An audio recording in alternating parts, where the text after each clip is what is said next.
ജയ്പൂരിൽ വന്നിട്ട് ഇവ കഴിക്കാതെ മടങ്ങരുത്.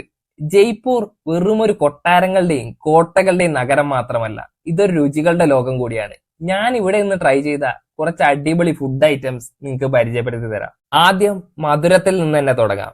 റബ്ഡി കുൽഫി.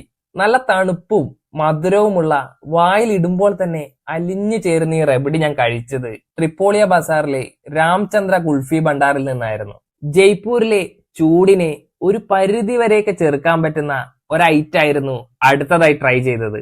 ശർമ്മ ലസ്സിവാലയിലെ ലസ്സി. മൺകപ്പിൽ കിട്ടുന്ന നല്ല കട്ടിയുള്ള ഈ ലസ്സി ഒരു മസ്റ്റ് ട്രൈ ഐറ്റം ആണ്. Jaipur is famous for it's kachori. അതെ, അടുത്ത ഐറ്റം കച്ചോരിയാണ്.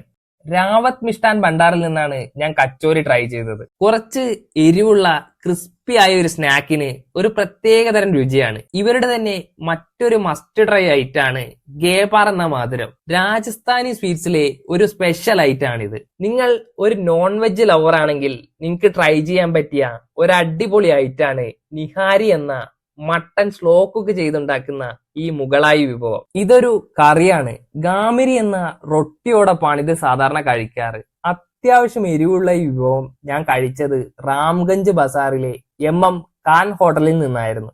വേറെയും ഒരുപാട് നോൺ വെജ് ഓപ്ഷൻസ് ഇവിടെയുണ്ട്. നിങ്ങളുടെ അടുത്ത ജയ്പൂർ ട്രിപ്പിനായി ഈ സ്പോട്ടുകളൊക്കെ ഒന്ന് നോക്കി വെച്ചോളൂ.